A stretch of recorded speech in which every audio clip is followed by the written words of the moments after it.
What's going on, everybody? I hope you guys are having a good day. I'm Dr. Boyce Watkins from Your Black World in the Black Business School, and I'm reporting to you live from Ghana. I am in Ghana for 11 days seeking solutions for Black people. I'm really interested in what's happening in terms of economic investment opportunities all throughout the diaspora, ways that African Americans can use our 1.3 trillion in economic power to compete with the Chinese in other places, in Africa. If the Chinese are coming over to Africa making money, I think that African Americans should be in China making money. Excuse me, not in China. Well, in China too, but also in Africa making money. I think that we should reconnect with our brothers and sisters in the diaspora, not because we're doing, not because we are doing. What's the word? Not because we're doing charity or because we're doing aid or we're helping somebody and then getting nothing back. I believe we should be here because it benefits us to be here.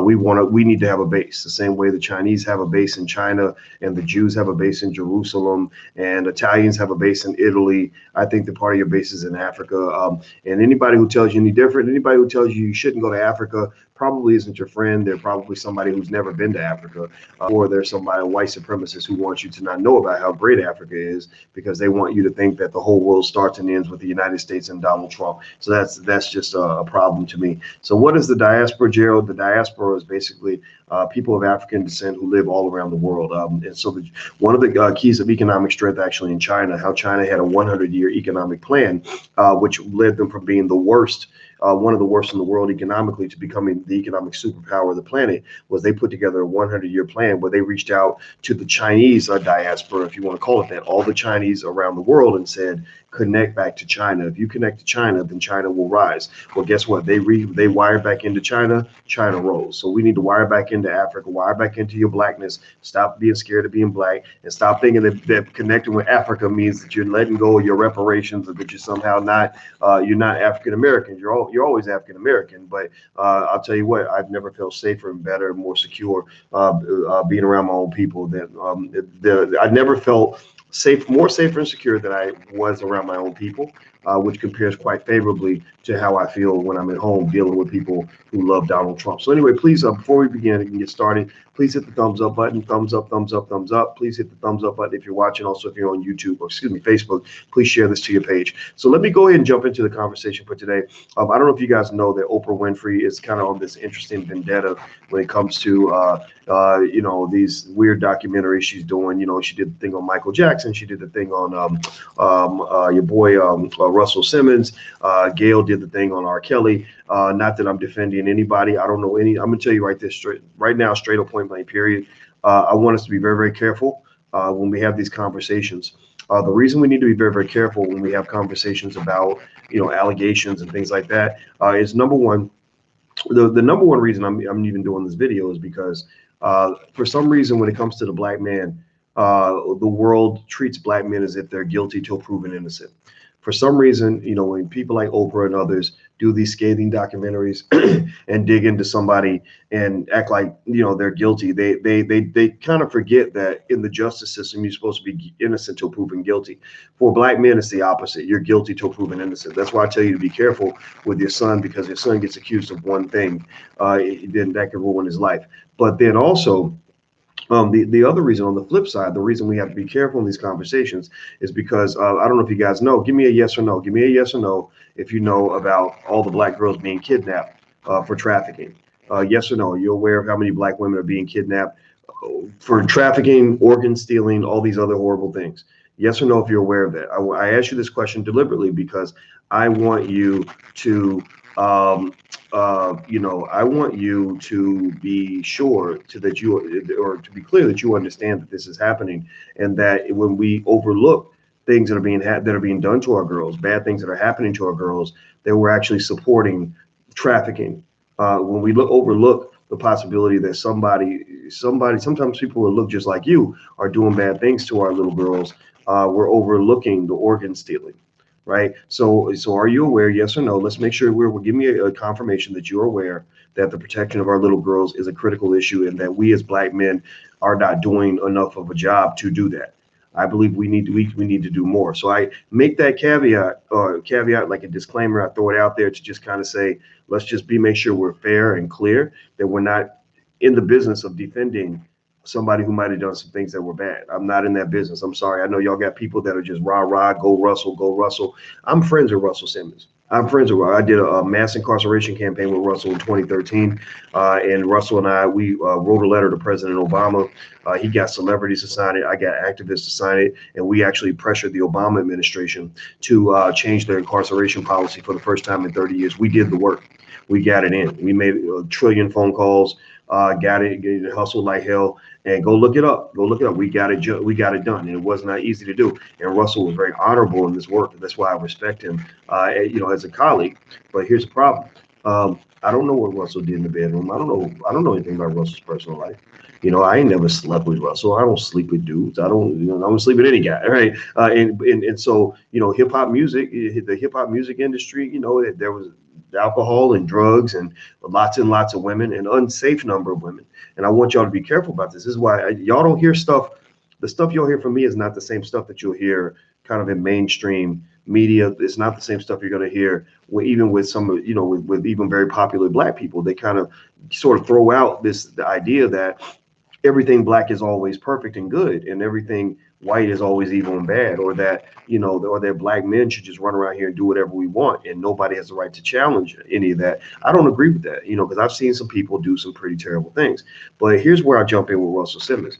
Here's where my defense sits, and this is where I'm going to remain consistently. You cannot convict somebody when you ain't got no evidence. You cannot act like they did it and that it's the burdens on them to prove that they didn't do it.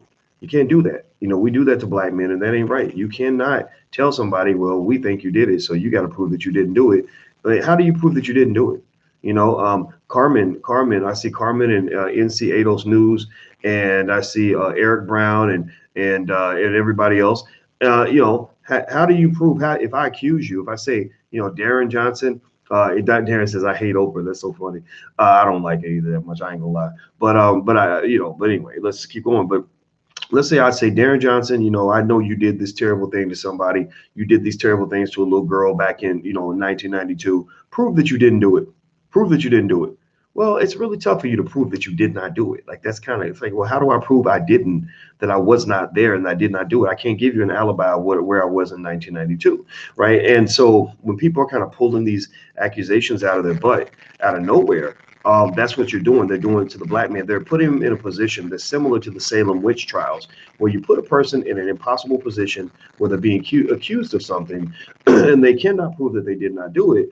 And you're going to hang them, execute them because, they can't provide enough evidence to exonerate themselves. When the reality is, according to the criminal justice system, you're supposed to actually be innocent till proven guilty.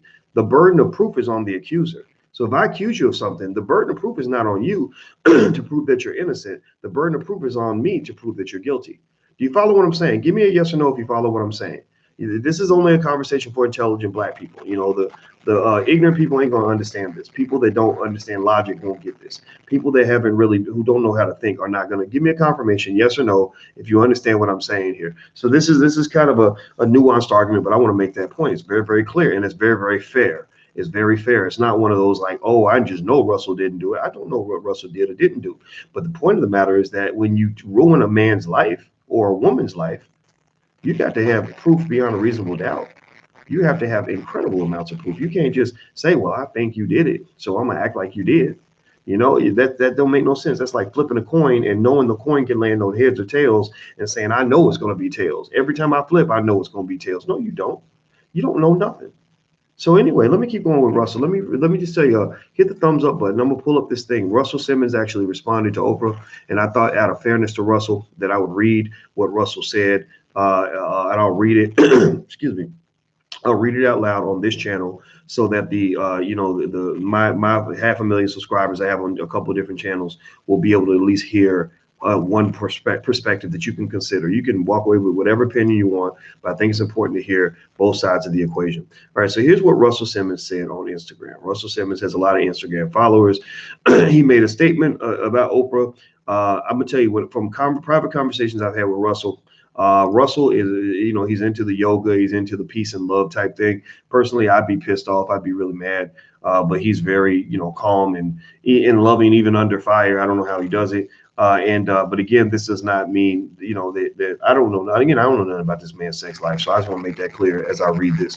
But and I don't remember, you don't know nothing about Oprah's sex life either. I'm sure if you go into Oprah's private life, you probably find a whole bunch of stuff that she doesn't want the public to know, and that is a fact that's documented. So anyway, he says, "Dearest Oprah, you have been a shining light to my family and my community by contributing so much to my life that I couldn't list a fraction of it in this blog." Let's see here. I have given you the gift of meditation and the groundbreaking book, Power of Now. We bonded, to say the least. This is why it's so troubling that you choose to single me out in your recent documentary. I have already admitted to being a playboy, more appropriately titled today, womanizer, sleeping with and putting myself in more compromising situations than almost any man I know.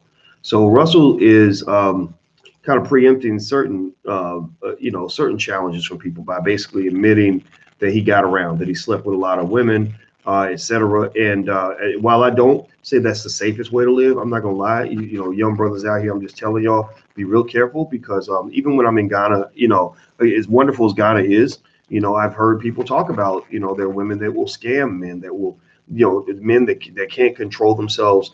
In terms of what they do in the bedroom, they take advantage of you.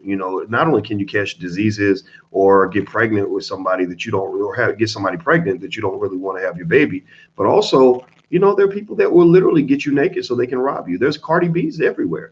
Give me a yes or no if you understand this. If you've heard of any of those stories, like Cardi B, I don't know if you know, Cardi B was talking, she was giving y'all game when she told you, she didn't know she was giving you the game, but she was giving you the game that I had actually learned about from talking to different people, that there are women that literally will take advantage of men because everybody believes a woman's always the victim.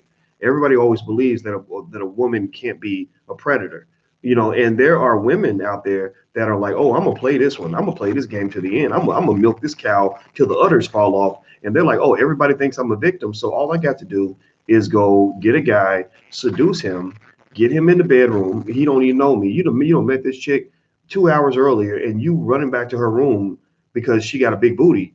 And next thing you know, she done got you naked. She's got you vulnerable. She's drugging your drink. And while you're naked, they're gonna rob you. They might put a tranny on you, like Cardi actually talked about that. She said, oh, if she really did, because she doesn't like men, right? So she's like, oh, I might put you in a bed with a tranny, right? So you wake up, you've been assaulted, right? You're not gonna tell nobody. I don't know, but men, tell me yes or no. If somebody did that to you, if somebody put you in a bed with a tranny and got it, and he got it in on you all night while you were drugged out and knocked out, and you woke up and your butthole was hurting, would you tell anybody? Who would you tell? How many would you file a police report? Would you go tell your wife? Would you go tell your girlfriend? Would you go tell your family? Would you go tell the world?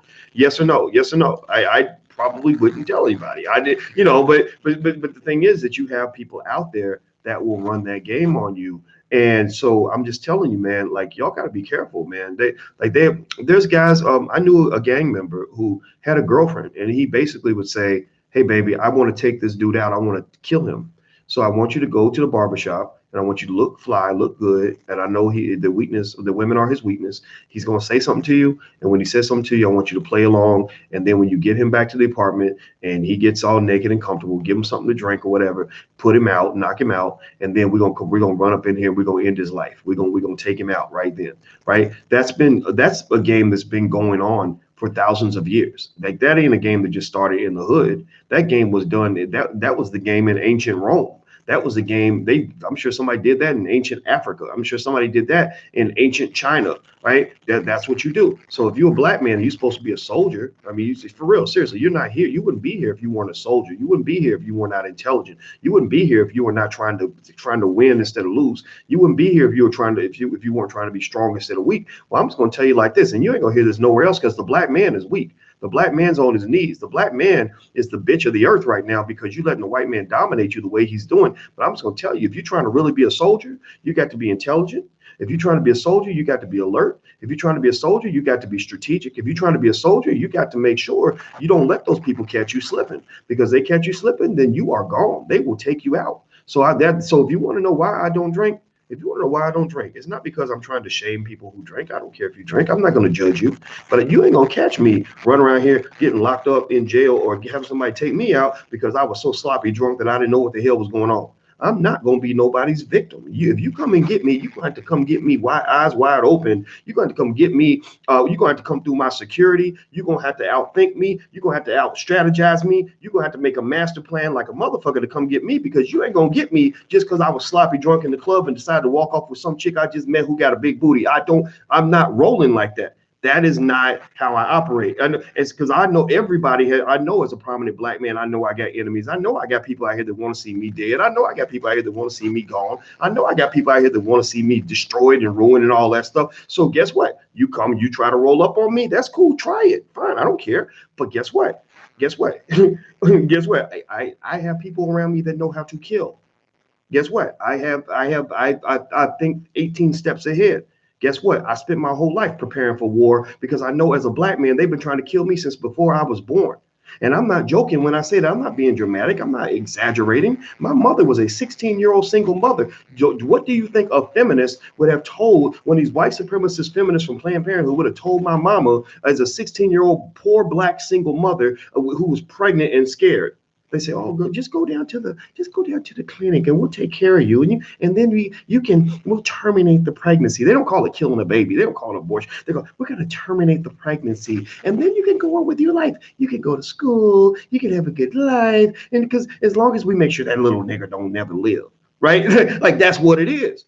So they've been trying to kill me since I was a baby, and I have thought extensively about all the different ways that they've been trying to kill me since I was born. So every little black boy is kind of like an Americanized version of the black baby Jesus. That's what you are. With Jesus, they knew the power that was coming. With Jesus, they knew that a Messiah was on his way. They knew that somebody was coming along that was going to fuck up all the shit that they had going on. So they said, how are we going to take this sucker out while he's vulnerable, while he's tiny, while he's weak? They do that to the black man too. They want you gone before you're born. I'm here to tell you this, and you ain't hearing it nowhere else. You ain't even hearing it from black people. You're hearing black men tell you, "Oh yeah, going out there and get it in, do your thing, dog." And I never believed any of that. I mean, when I was 21 years old, I thought that didn't make sense to me. So all this sleeping around and stuff, I don't care. Enjoy your life. I'm not going to judge you.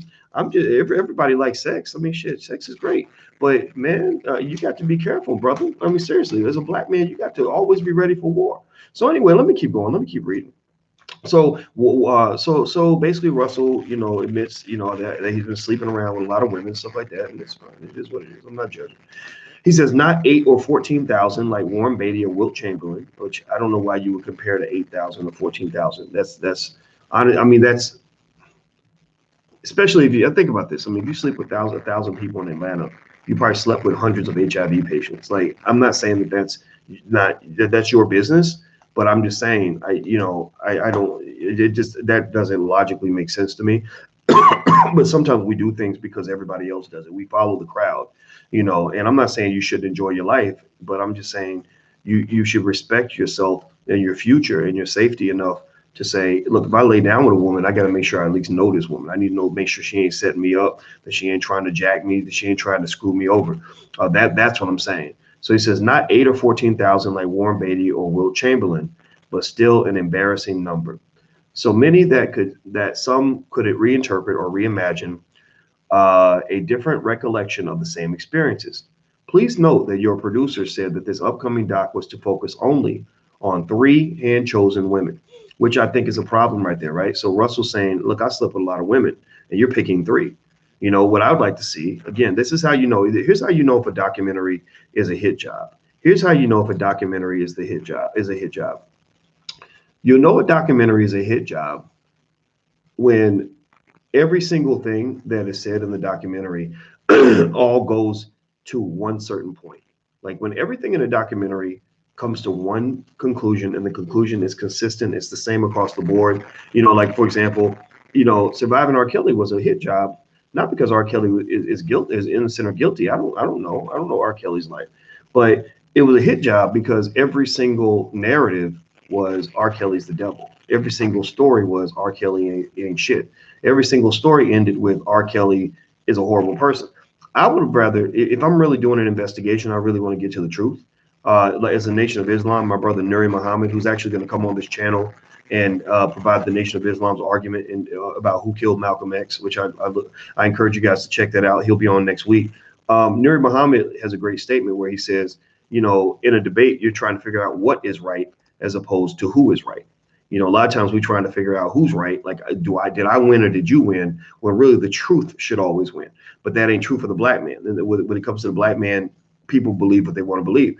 So, picking 3 women out of thousands is a problem. I would rather have heard from, say, 30 randomly chosen women to give me a 1-sentence, 2-sentence blurb about Russell Simmons and what their experience was, so you can have a more balanced view, right? So anyway, he says they had 3 hand-chosen women. And remember, Russell's rich. And when you're rich and powerful, you get sometimes you get people that are mad at you. Maybe they're mad because they thought Russell was a meal ticket and Russell turned out to not be a guy that was going to keep paying their bills. Maybe they're mad because Russell has, he slept with them and never called him back. Maybe they're mad because, they thought they were going to be Mrs. Russell Simmons and he chose to marry Kamora Lee. I don't know.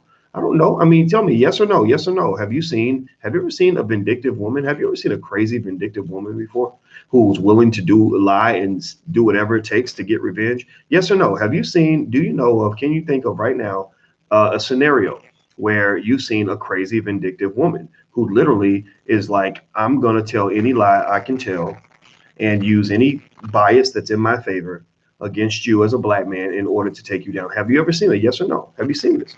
Ezekiel Elliott, his father, Stacey Elliott, is actually a friend of mine. Ezekiel Elliott plays for the Dallas Cowboys. Ezekiel Elliott went to the Ohio State University, which is where I went to school. That's how me and his father became friends. Well, Ezekiel Elliott had a situation where he was dating, a white girl, and the white girl got mad. She wanted to, stay with him, and he didn't want nothing to do with her. And so she was drunk at a party, and she said out loud in front of everybody, "You're a black man. I'm a white girl. I can lie on you and people will believe me. I can say whatever I want about you and I'll ruin your whole life. I'll ruin your career. I'll get you sent to jail." Right. So she basically knew, like, women ain't stupid. Women ain't stupid. In fact, I argue that in many situations, women are smarter than men. Seriously, I'm married. I'm marrying a beautiful black woman in July 11, 2020. All of you are invited. South side of Chicago. The church is big enough to hold anybody who wants to come. And one thing that I can just tell you is that in certain areas, my future wife is so much smarter than me. Fellas, you ever have an argument with a woman and just know you can't win because they remember every fucking detail of every single thing that you've ever said for the last 3 years? Like, did anybody go through that? Give me a yes or no if you've ever seen that happen before. And ladies, you can respond too if you've ever noticed this. I don't know how y'all do it, women. I swear I don't get it. But y'all remember everything. And women are really, really good at, on average, not to generalize, but it's true in many cases. Women can remember details that, like a mother. I can't do it. I'm like, I don't remember what I said. It was 8 months ago. I don't remember having that conversation, right? We'll be like, no, well, then you said blah, blah, blah, blah, blah. And no, you didn't say, and then we'll go to the store. You said after we go to the store. And then and then after that, you also said that you had on some purple shoes that day. And I know that you don't even like purple shoes and blah, blah. I'll be like, you feel stupid, right? I just give up. I'm like, okay, all right, whatever you want. Like, we can't keep up with y'all. So women are better typically on average than men when it comes to remembering details. They're also better than men when it comes to planning and plotting. Like if you get a woman that's really like plotting on you, or let's say she's deciding to have an affair with a dude or whatever, women will cover every little track that they possibly can. Like men, we all sloppy. We come home and you can just you'll see you find a condom in his pocket or whatever. Women they just cover every single little track. Like don't get to the point where your woman's trying to run a game on you or cheat on you, because she's gonna figure it out and you're gonna be sitting there looking crazy and stupid. I don't know if y'all agree. Maybe I'm stereotyping, but that's just been my experience. Give me a yes or no if you've seen the same thing, or if you even follow any of what I'm saying. So anyway, let me read more of what Russell has to say. I'm reading about Russell Simmons and Oprah, his response to Oprah. Please hit the thumbs up button. If you haven't hit the thumbs up button, please hit the thumbs up button. I'm analyzing and breaking down what Russell said. This is really important. Also, make sure you subscribe to drboycetv.com. This is the home for intelligent black people. If you're not black and intelligent, then I need you to get the fuck out. This is for intelligent black people that really want to understand what's going on. All right, so let's see here. He says, I have refused to get in the mud with any accusers. But let's acknowledge what I have shared. Here's what he shared, and he says this is the media's overlooked this, which is interesting. It tells you the media is on an agenda also. He says, I have taken and passed 9 3-hour lie detector tests. That's a big deal. I mean, if that's valid, then that's an issue. He said, I have taken and passed 9 3-hour lie detector tests. Now think about this. This is a man who's supposed to be innocent till proven guilty. If you're innocent till proven guilty, then why do you have to take 9 3-hour lie detector tests and people still think you're guilty? The reason that he can take 9 3-hour lie detector tests and people still, nobody blinks an eye, is because they decided he was guilty when they made the accusation. There is nothing that Russell Simmons can say that will lead the Oprah Winfreys of the world, or as he mentions here, CNN, NBC, BuzzFeed, the New York Post, New York Magazine, or others. There is nothing he can say as a black man that will lead them to even consider that perhaps he did not do these things. There's nothing he can say. They have no proof. But you know what they have? They have white supremacy on their side. See, white supremacy acts as the judge, jury, and executioner in every situation imaginable. While the Epsteins and the Weinsteins get certain benefits of the doubt, but even they don't get all the benefits of the doubt, because there isn't an anti-male sentiment in America, which you don't see around the world. America is the only country where the women are really going out of their way to really castrate the men. Let's just be clear. I'm noticing that a lot when I come to Africa. I noticed that when I went to Asia. I noticed that when I went to Latin America. So if you go to any other continent on earth other than the United States and Europe, you will find that that this whole anti-male sentiment does not exist in those other countries. That's why your divorce rate's so high. That's why you can't stay married. That's why you got so many single women who can't get a husband a lot of times, is because unfortunately women have been wired to not want to support men, to not want to serve them, to not want to be good to them in many cases, and to really severely mistreat and abuse men. So I respect men that are actually standing up against this. It doesn't mean men are innocent or perfect or always wonderful. It just means that you have a ideology here in America that is very different from other parts of the world. Women, any women or men international in here, anybody in here from Africa or Latin America or Asia who see the difference? Has anybody else noticed that difference? Maybe you don't, maybe you're not from there, but you've been there. Have any of you been to other countries and noticed that there's a difference in terms of how the women treat the men in other places than in the US? Has anybody else noticed that? Tell me if anybody else has noticed that. Yeah, I've noticed that very, very much. All right, so let me keep going. So here's what else he says. He says, now listen to this. He passed 9 3-hour lie detector tests. He says these stories have been passed by CNN, NBC, BuzzFeed, the New York Post, New York Magazine, and others. So media is deliberately only focusing on information that convicts him, and they are deliberately ignoring information that could exonerate him. Give me a yes or no. Do you think that's fair? I mean, do you think it's fair that CNN, NBC, BuzzFeed, the New York Post, New York Magazine, and others are directly and specifically including information that will convict him, but excluding information that could exonerate him? Do you think that's fair? Give me a yes or no if that's fair. Do you think that's fair? Do you think that's right? Is that ethical? And the reason that this bothers me is because I'm a scientific researcher. I've written several research papers that were published in peer-reviewed academic journals. I'm a scientist. That's my training. That's what I was trained to do. I was a financial scientist. Taught at Syracuse University for 13 years. You guys know this. And if somebody ever found out, if you ever wrote a research paper and submitted a research paper to an academic journal in which you only included information that supported your theory and excluded all information that rejected your theory, you will get fired for that. Your whole reputation will be ruined. No one would ever accept a research paper from you ever again, because they would know that you are a liar and you are a quack. So unfortunately, the media, American media, unfortunately, particularly when it comes to stories that involve black people, they are liars and they are quacks. That's it. Anyway, let me keep reading here. Please hit the thumbs up button. If you haven't hit the thumbs up button, please hit the thumbs up button, and also hit the subscribe button. And also, if you want to support black media, you want to support intelligent black media.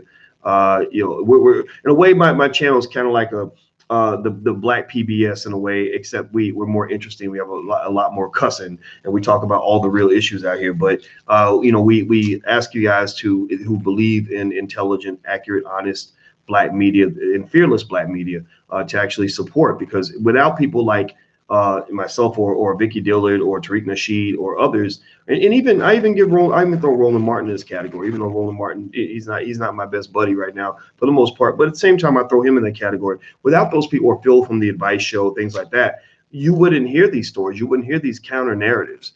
Mainstream media thinks they have a lock on the game, and we're trying to actually shift that narrative by sharing a perspective that's more honest. So if you want to support that, help us grow. We'd love your support. Please join our tribe of intelligent black people at intelligentblackpeople.com. That's intelligentblackpeople.com.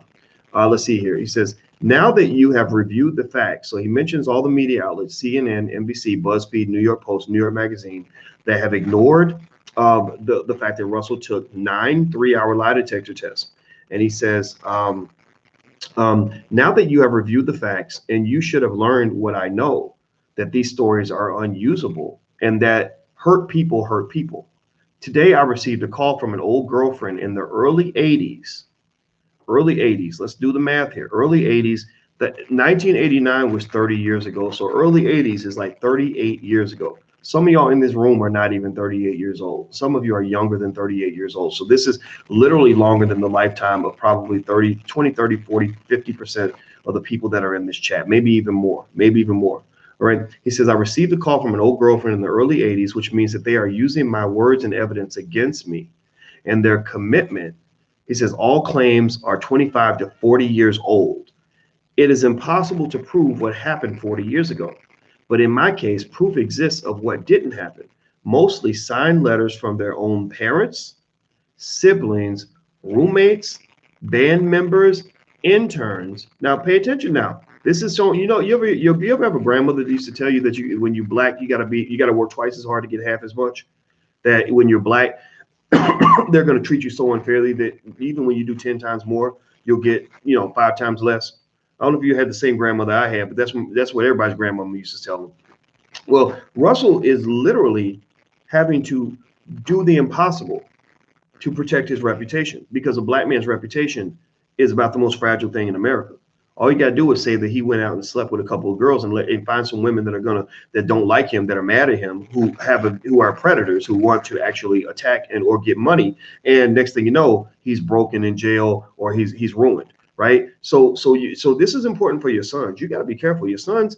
That's why I tell you, every black boy should know how to start a business by the age of 12. Every black boy should make it his mission to get out of the white racist economic system. And, 2 things. 1, get a passport, go to other countries and maybe try to do business there so you can be safe.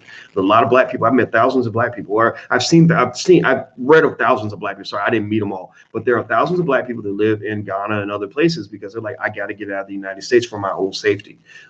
Because you were living in the boiling pot. You were living inside you were born in a prison.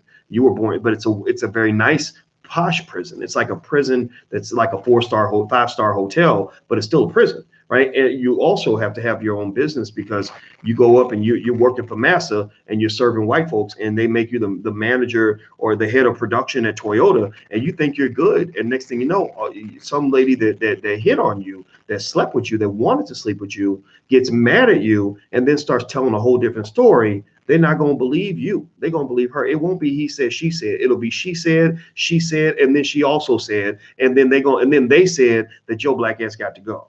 Like, that's what's going to happen. That's what's going to go down. So if you want to know why I'm interested in entrepreneurship and Africa, it's not because I don't want to be African American anymore. It's because I just want to be safe. I want to teach that to brothers, because I've thought about this. I broke all this down in my head. I've been like, wait a minute, we are led to believe that the whole world consists of America and Donald Trump and all this other stuff. And there's a whole big world out here And anybody out here who's talking, because I know I'm in Africa, and for some reason, because when you're a black man, again, because it's so easy to disparage the reputation of a black man, or to say that a black man is a fraud or a quack or a liar.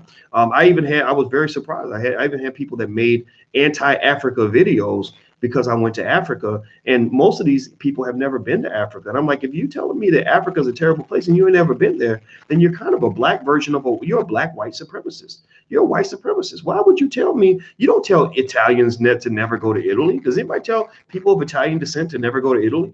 Does anybody tell people of Chinese descent that were born here to never go to China? Does anybody tell Latin American people, no, you should never go to Latin America. Don't go to Mexico. They'll kill you in Mexico. They don't do that. Why would you tell a black person that, oh, don't go to Africa? Africa's bad. America is where you're going to be loved. America is where where your bread is buttered. You're going to get all the buttered biscuits in America. Sir, you just got to hang in there and hold on to white Jesus and hope that one day the Donald Trumps of the world are going to come save you in the Congressional Black Caucus. The white people are going to come get you, boy. You're going to be good. America's where you're loved. No, America's where black men get shot in the street every damn day. America's where the prisons are so filled with black people that when you walk through a prison, which I walked through several prisons, when you walk through a prison, you think that you are at an HBCU, right? America is where the black man is constantly marginalized and chewed up and spit out every single day of the week. America is where the black woman is not respected and black women are being kidnapped by the thousands and nobody cares. Right? America is the place that gives you so much, that literally stresses you out so much that you die early from high blood pressure, strokes, heart disease, and diabetes, because the pressure of the racism is kicking you in your ass. That's what America is. So I'm sorry. Maybe there's other places that have issues or challenges or whatever, but I'm just telling you, coming to Africa was a relief for me. I was like, this is all right. I could be around black people all the time. These beautiful black women and wonderful black people. And then I'm meeting these black men. They're like my brother and they want to help me out and they respect what we're doing and they get it. Like, man, please. I'm not saying that I want to leave America. I'm just saying I want to plug into the power of Africa too. I want all of that. So anyway, let me keep going. Hit the thumbs up button. Please hit the thumbs up button. And if you're on Facebook, please share this to your page. He says, today I received a call from an old girlfriend from the 80s. And he says that, now listen to all the evidence Russell had to get just to prove that he's innocent, just to get fairness. This is what a black man has to do. He says, it's impossible to prove what happened 40 years ago. But in my case, proof exists of what did not happen. Mostly signed letters from their own parents, siblings, roommates, band members, interns. And in the case of two of your own accusers, two of your three accusers, their own words in their books. That's interesting. Wow. So you got accusers writing books. That casts suspicion on them that that there's another agenda. Sometimes people will say anything to get attention. I think it's unfortunate. Anyway, in fact, I know one of the accusers that I don't know if Oprah is featuring her, but it's a lady named Salai Abrams, and I know Salai. I knew her. I knew her pretty well in terms of being as a friend, and I saw her I had dinner with her a couple of times, and so when I had dinner with the lady who ended up being one of Russell's accusers at the time, I didn't know she even knew Russell. I didn't, but I will say that that she was a beautiful lady. She was a very pretty lady. And at the time I knew her, that we talked a lot. And I'm going to say this without disparaging her because I don't have to dog her in order to tell the truth. At the time I knew her, as beautiful as she was, now think about this. I'm a heterosexual black male. I'm perfectly single. I can do what I want. And she is a gorgeous black woman. But I had no interest in dating her, asking her out on a date, getting with her. I did not try to slip into a DM and get some, getting them draws like they say. I had no desire to do that, because when I sat back and I evaluated her mental state, when I evaluated who she was as a person, when I listened to her tell me, I like to listen. This is a good thing. If men and women can apply this. If you really want to understand what you're stepping into, because you could be stepping into a landmine. A lot of the most dangerous people in the world come in beautiful and very handsome packages. I'm just telling you. You know what I'm talking about? Has anybody ever seen that where somebody's just so gorgeous to you, so attractive to you, that it blows your mind that you're literally walking into like a horrible situation. And so I'm not saying that that's what would have happened with her. I don't know what would have happened with her if I dated her, because I just didn't do it. But when I heard her tell me about her history with drugs, when I heard her talk about her previous relationships, when I heard her share her state of mind with me, and also seeing that she was kind of a raging feminist, who was always looking to kind of pre-claim the victim role in most of her relationships, I said, I don't want no parts of none of this shit. I'm not going to be your next predator in your mind, because you have some people like, Russell does say this, and I'm not vouching for Russell on every level, but I'm just going to say this is true. You have some people who write the story to the end before the story even begins. Do you follow what I'm saying? This is kind of a deep thing. I want you to think about this. There's some people who write their story about you all the way to the end before the story even starts, because they have undiagnosed trauma or unprocessed trauma from childhood or maybe even adulthood that they have not worked through. So before they even interact with you, they already know that they're going to be the victim. So it doesn't matter even if they victimize you, they already know they're going to find a way to morph themselves into the victim. There are lots of women who do this. There are lots of men who do this. I've analyzed the thinking of abusive men. I'm talking about men. Seriously, really sit down one day, if you could do it without judgment. Sit down and talk to a guy who abused a woman, beat her ass or whatever it is. And if you really listen, you'll hear him in many cases describe the situation as if he's the victim, not her.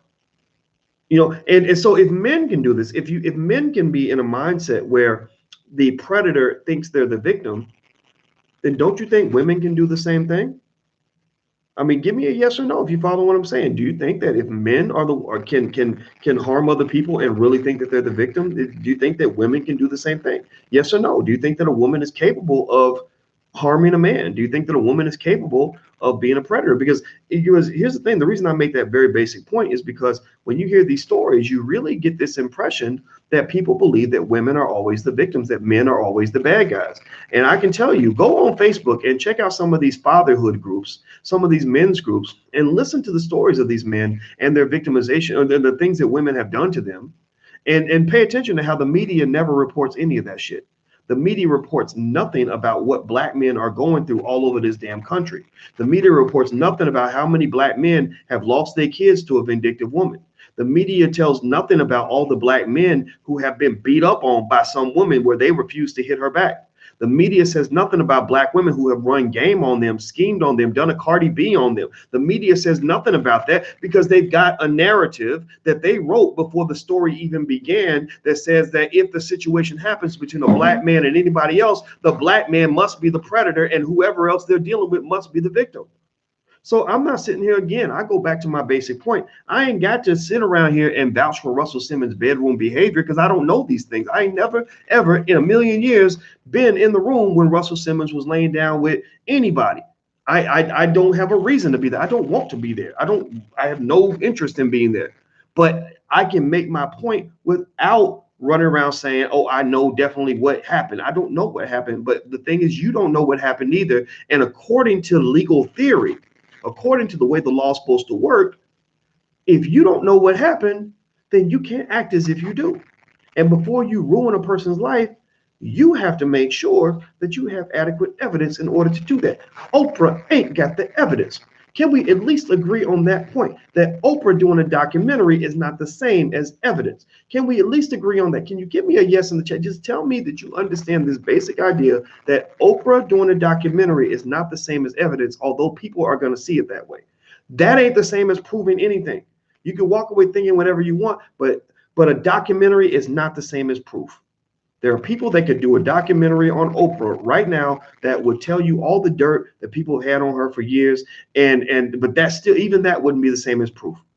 So if we agree on that basic point, Even if you disagree with me, even if you think that there might be something to this, even if you think that Oprah's a hero for doing this, which is problematic, right? Because she's ignoring the Weinsteins and the Epsteins and all the crazy, all the horrible things they're doing to children in Hollywood and the Catholic Church, and going after black men, right? But even if you think Oprah's a hero somehow, you can't disagree with me on that point. I got checkmate, motherfucker. Like, I just literally gave you a point that you cannot disagree with. You can't. A documentary is not proof. It's a testimony, but it's not proof. So anyway, let me keep going.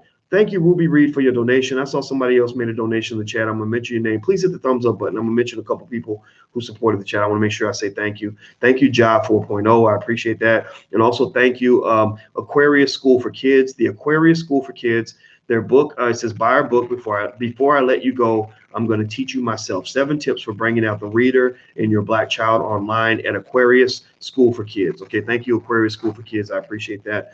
And may everybody please make sure you go check out their book. So let me keep reading. Please hit the thumbs up button. I'm gonna keep reading what Russell wrote on Instagram. And I think that smart people should just want to hear all sides of the story. That's why I'm doing this video. So he says that even 2 of the 3 accusers, they're in their own books. Russell claims that they exonerated him in their books, and that's not surprising. I would really think that this, some of this could be linked to kind of a Bill Cosby type situation where, when you're a celebrity and people get attached to you, people that are around you, tend to be ambitious people. They're actors or actresses that want attention. Maybe somebody who wrote a book and they want people to see their book. I know that one lady I told you about that I knew, that I knew at the time, I didn't know she had slept with Russell. She slept with a lot of men. She got around a lot, and she slept with a lot of powerful men, stuff like that.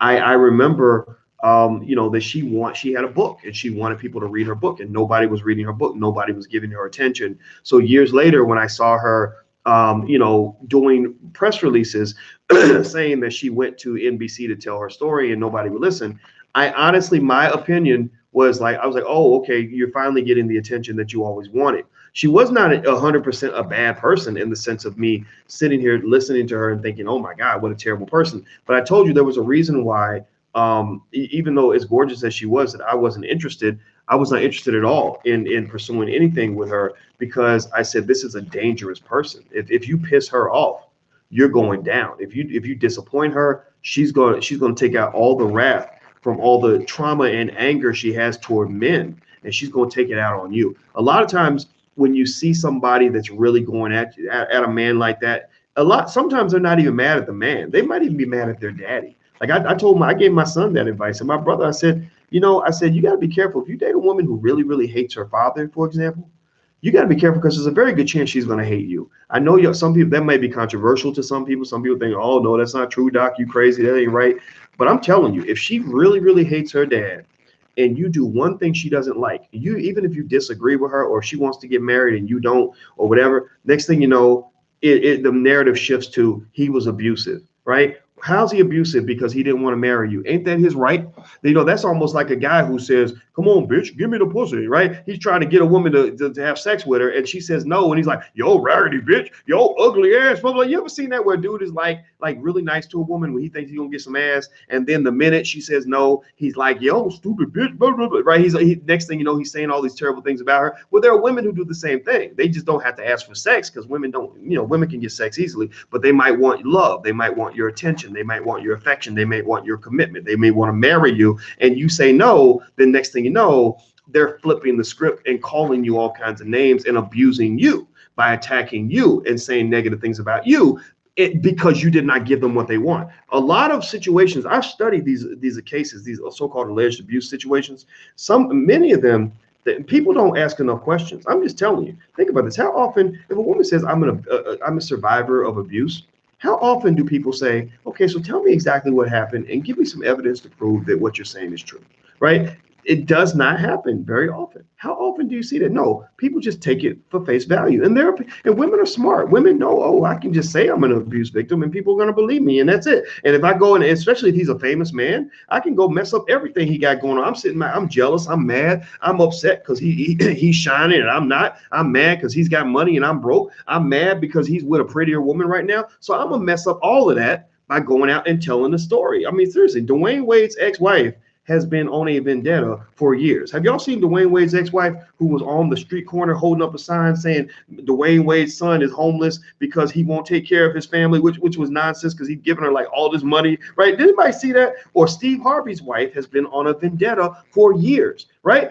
It ain't nothing but hating ass exes who are mad that you're blowing up and they feel like your life should be their life, right? Or somebody who was connected to you where they feel like what you got going on should be what they had going on, or they had access and now they don't, and so they're mad. They're sitting on the outside of the castle banging on the door saying, let me back in, and you shut their ass out and they can't handle that, so they say, oh, I'm gonna show your ass, right? And that happens all the time. So if you ever become famous, just know it's gonna happen.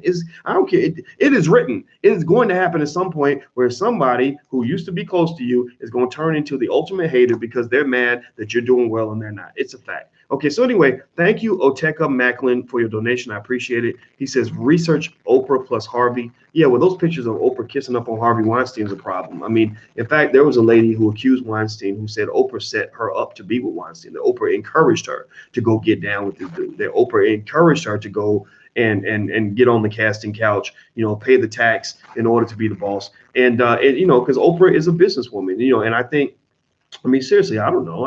I mean, when I was young and desperate and hungry, who knows? I mean, I don't. If somebody say, well, all you gotta do is go sleep with her, and you're gonna have $10 million in the bank. I don't know. Fellas, how many of you would have said yes or considered saying yes if you were 22 years old and broke, and somebody said, all you gotta do is go, and let's say the woman's not too horribly ugly. She's like, average, like not Lizzo disgusting, but kind of, just like not the prettiest, but not ugly. Or let's say she was even attractive, and somebody said, all you gotta do is go lay down with her once a month and you'll have $10 million in the bank. How many of you would have said yes? How many of you would at least consider the offer, even though it's an indecent proposal? How many of you would have probably just been like, okay, sure, sounds good. I'm gonna go pay my bills for the next 20 years, and then I'll take a shower afterward and get some therapy if I need it, but that's it, right? A lot of people would do that, right? So it didn't throw me off. I didn't find it incredible to believe that there are some people who just say, you know what, just go suck his blah blah blah, just go lay down with him or whatever. Like then after that, you ain't got to do all the hard work. You ain't got to spend hours, thousands of hours in lines at auditions. You ain't got to wait another 15 years for your big break. You ain't got to go keep working as a waitress. You ain't got to be living in the apartment with roaches anymore. Your whole life changes.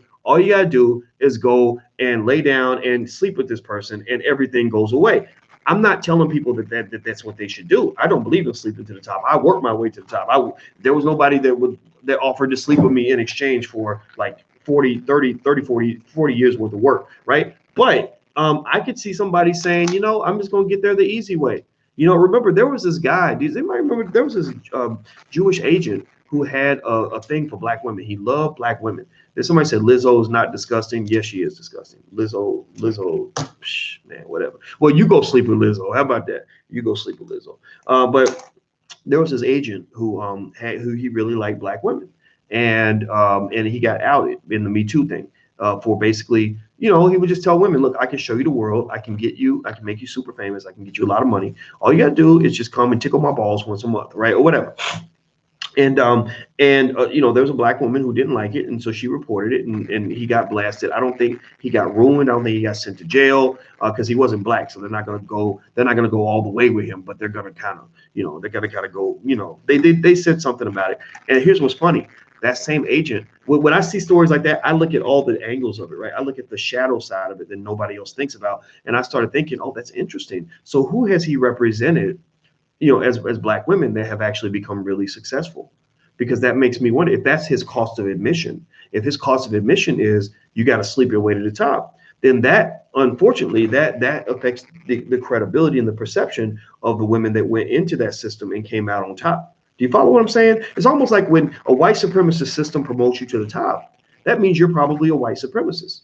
Because white supremacist systems won't promote you to the top if you don't believe in white supremacy. If you battle white supremacy and you're in a white supremacist system, the system's designed to spit you out or keep you at the bottom. If you get pushed to the top, that means that you've been supporting racism, right? So the same thing is true with him. If he pushed you to the top, if he took care of you, if he gave you everything you wanted, unfortunately, it doesn't give the impression that he did that because he thinks you're a great person and a great talent. There's a good chance, unfortunately, where people will say, huh, maybe the reason that he says that you're his favorite actress is because you got down, you took the indecent proposal. So if I'm not mistaken, I think Halle Berry was represented by him, and also Taraji P. Henson was represented by him. And a black woman I know who met this guy, who told me a story about him before he got outed. She told me, she said, yeah, there's this guy and he introduced me to Halle and blah, blah, blah. Yeah, this guy, she told me that that's what he did. That what he would do is he would take some black girl from the hood who wants to be famous. He'd wine her and dine her, take her around the world, take her on his private yacht, fly her to the Oscars, put her on the phone with somebody famous to impress her. And then at the end, he might say, oh, by the way, here are directions to my penis. I'm going to pull down my pants real quick. And these are my balls. I'd like to introduce you, ball number one, ball number two. And if you just get acquainted right down there and kind of do your thing, because you're going to do it anyway. You're probably tickling somebody's balls right now. So it might as well be mine. The difference is that I'm going to put $30 million in your bank account over the next 10 years. Well, a lot of women were just like, okay, sure, no problem. So the point of the matter is to say that these transactions happen a lot in entertainment. And with Russell, I'm sure that there were lots of transactions that occurred like this. I'm sure that there were situations that might not make sense to the average person. And I think that when you have an environment like that, you have to be real thoughtful about how you process somebody's accusation. There's a high incentive when you're trying to be famous and rich. There's a high incentive for you to take down a famous and rich person to make yourself famous and rich. Gloria Allred, who's the attorney that represents all the feminists, Gloria Allred, she writes big checks to a lot of the accusers, and she doesn't put a lot of scrutiny on whether your story is accurate or not. Gloria Allred, first thing she does when a man is accused of a crime, a powerful man, first thing she does is she looks into his bank account to see if he's got money. She looks in his pockets to say, is this a big fish or a little fish? Am I going to really get paid or kind of get paid? And then when she realizes she's going to really get paid, first thing she does, she doesn't go after the justice. She doesn't go and call for the arrest of the person. She doesn't say, this is unbelievable and we've got to stop this. What Gloria Allred does is she calls the person up on the phone and says, okay, I got 10, 5, whatever, women here that don't like you. You slept with 500, but I found 5 who don't like you, who are mad at you. And they're going to accuse you of something. But you can make this go away if you write a check for $20 million. That's what she does. Her daughter, Lisa Bloom, actually, who's also a feminist attorney, who's getting paid off of this whole bias thing, right, where we believe people are guilty till proven innocent. It was proven in the New York Times. Lisa Bloom actually went to go work for Harvey Weinstein. Believe it how? So you're like, how can a feminist lawyer who represents women and advocates for women's rights supposedly go want to work for Harvey Weinstein? Well, she basically said to Harvey, she said, look, a lot of these women, their stories break down if you start asking lots of questions. A lot of these women, if you really challenge them the way they're challenging you, it's gonna fall apart. So I know the secrets. Pay me $900 an hour. That's what the fee was. Pay me or maybe it was $890 an hour. And I will go and I will fix this for you. I will break them down. I will make you look like an angel and make them look like the devil because I have worked for the other team. That's what it is. What I'm saying is, I'm not saying that bad things don't happen. I'm saying that for a lot of people, this is kind of a game. This is a fame game. This is a money game. This is a money grab. And in order for you to know the difference between the money grab and the legitimate situations, you have to have clear markers to understand whether or not somebody's a victim or a predator. A lot of times the predator pretends to be the victim and the victim pretends to be the predator. Okay, so do me a favor. I'm gonna keep going. Please hit the thumbs up button while I read the rest. I'm gonna read the last of what Russell wrote and then I'm done. Okay, so he says, shocking how many people have misused this important, powerful revolution for relevance and money. Boom. Russell's saying, basically in that one sentence, Russell just said everything I said.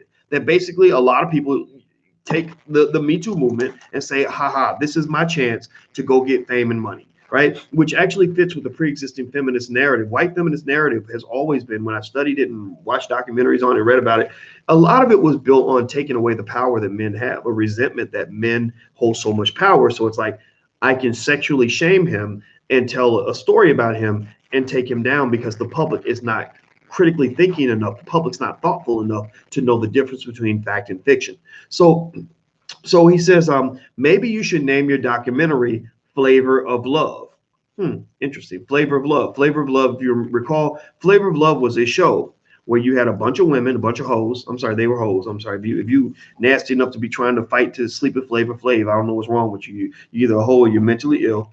And they got a bunch of women that basically competed, fought each other, pulled each other's hair out, cussed each other out, all for the chance to live in a fake mansion that Flavor Flav claimed to own. And the mansion was not real. His money wasn't real. And but yet they claimed, and the love wasn't real, but they all claimed to love him, and they all fought and competed to have a chance to be with him because they all wanted to be relevant. If Flav didn't have any money or appear to have any money or have any fame, none of those women would have been in that room. He says, I am guilty of exploiting, supporting, and making the soundtrack for a grossly unequal society. Yeah, that's good. I agree with him. He's guilty of exploiting, yes, supporting, yes, and making the soundtrack, yes, for a grossly unequal society. Yeah, the way hip hop has treated women for the last 30 years, we can do better than that. I'm not going to shame or attack or go off, but I'm just going to say I think we could have done better. I really do. In fact, it's so sad that you now have little girls that grew up in all of this, and they really think it's normal to call a black woman, B's and H's and all this stuff. And it's kind of unfortunate. But anyway, but I have never, he says, but I have never been violent or forced myself on anyone. Still, I am here to help support a necessary shift in power and consciousness. Let us get to work on uplifting humanity and put this moment and old narrative behind us. Now, let me tell you a little personal story about Russell that actually I thought about when I read that last sentence about let's get together and work on uplifting humanity and put this moment and old narrative behind us. Here's what's interesting, because I told you guys I worked with Russell on that incarceration campaign in 2013. So we had a lot of conversations around that, around strategizing on how to get Obama to do something for black people, right? Because they kept saying black people have no agenda, they have no agenda, but they were saying that in order to avoid dealing with a black agenda. We had an agenda. We were like, we have an agenda right here. Hey, Mr. President, you say we don't have an agenda. Here's one. We got it on paper, man. It's right here. Hey, Mr. President, black people ain't got no agenda. Yes, we do. I'm a PhD. I have, I'm smart. We got an agenda. I talked to other experts. We put together. They just didn't want to hear it, right? And so anyway, when we were trying to figure out how to get them to listen, I remember Russell, we were talking about the first letter I wrote to President Obama. The first letter, I wrote the letter, he got people to sign it. The letter's out there somewhere. If you go look it up, you can see who signed it. A lot of good people signed it. Will Smith signed it, Jamie Foxx, even the Kardashians and Justin Bieber signed it. Justin Bieber actually set it off. When he tweeted about the hashtag that we created, he said he put it at number 3 in the world. That's what pushed the Obama administration to cave, because we actually came at them with real power. A bunch of rappers signed it. I don't remember all the rappers, and a bunch of actresses from Jennifer Hudson across the board signed it. Jada, all kinds of people. I don't remember everybody, but anyway. So here's the thing. So when this went down, I remember talking to Russell, and Russell read my first letter I wrote to President Obama. Now, the Obama administration was attacking him. They were going at him. They were going at me a little bit, but they kind of given up on me. The White House used to call me, but they realized that I'm not playing this bullshit. Like, if you're not doing nothing for black people, then don't waste my time. I'm not going to sit on the phone with you to be a flunky. I don't care about getting invited to the White House Christmas party. Like, fuck you, fuck the White House. I don't need all that in order to feel good about who I am. I know I'm smart. I know I'm a good person. I know I'm a strong human being. I know that I'm a successful black man. I don't need your validation. So just put that in your pocket. Let's do some work. And so they had given up on me. And also, I'm not as big of a celebrity fish as Russell. People know me, but the world knows Russell Simmons, right? He's a kingmaker. He's created all these famous people that you know, LL Cool J, Curtis Blow, on up.